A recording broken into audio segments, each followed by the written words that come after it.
Olá, estudantes da terceira série do ensino médio. Nesse vídeo a gente vai conversar sobre uma medida muito importante quando a gente está fazendo as nossas medidas na estatística, que são as medidas de dispersão. Então vamos lá?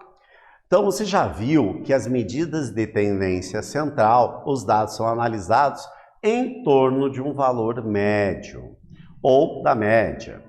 Mas e os dados que ficam espalhados numa distribuição de frequência, não é verdade?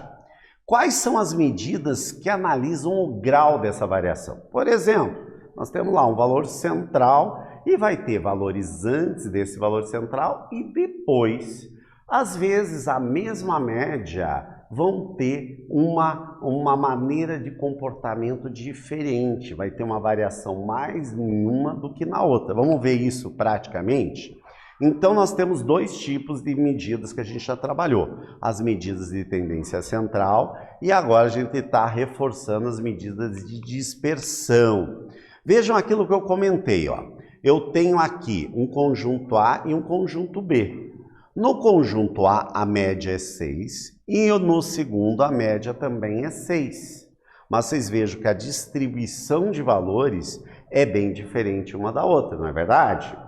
Por exemplo, nesta primeira, os valores estão bem agrupados entre 4 e 8. Já nesta daqui, os valores vão de 2 até 10. Ou seja, o conjunto A tem uma menor variação do que o B, tá? Nesse caso, a gente vai dizer que é uma dispersão, está acontecendo maior dispersão do que da outra. Para a gente calcular essa dispersão, vão ser necessários dois valores a gente calcular, duas grandezas. Uma delas é a variância, para a gente ver qual é o intervalo, qual é o tamanho da variação que vai acontecer. E como é que a gente calcula essa variância? Bem, essa fórmula aqui, nós temos que a somatória do valor de I até N é igual a o valor que a gente está menos a média elevado ao quadrado dividido pelo número de elementos. Então, esse símbolo aqui quer dizer a somatória de. Então, eu vou pegar o termo que eu estou trabalhando em relação à média aritmética. Como é que a gente faz a média aritmética? A média aritmética vai ser a somatória de todos os elementos dividido pelo número de elementos, não é verdade? E se a média tiver, por exemplo, uma distribuição de frequência que tenha vários elementos iguais, a gente tem que fazer uma média ponderada. Então eu vou pegar o valor que eu tenho menos o valor da média que eu calculei. Este valor vai ser elevado ao quadrado, a somatória do primeira linha, da segunda, da tabela, da terceira e assim sucessivamente, somo todas elas e vou dividir pela somatória de todos os valores ou a somatória da frequência.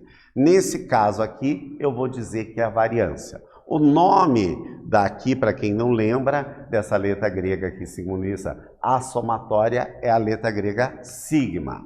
E daí nós temos uma segunda medida que é o desvio padrão. O desvio padrão é mais simples de calcular. Se eu já tenho a variância, é só eu tirar a raiz quadrada dele, nós vamos ter a variância. O desvio padrão, por ser uma raiz quadrada da variância, facilita a interpretação, já que é expresso na mesma unidade e valores observados.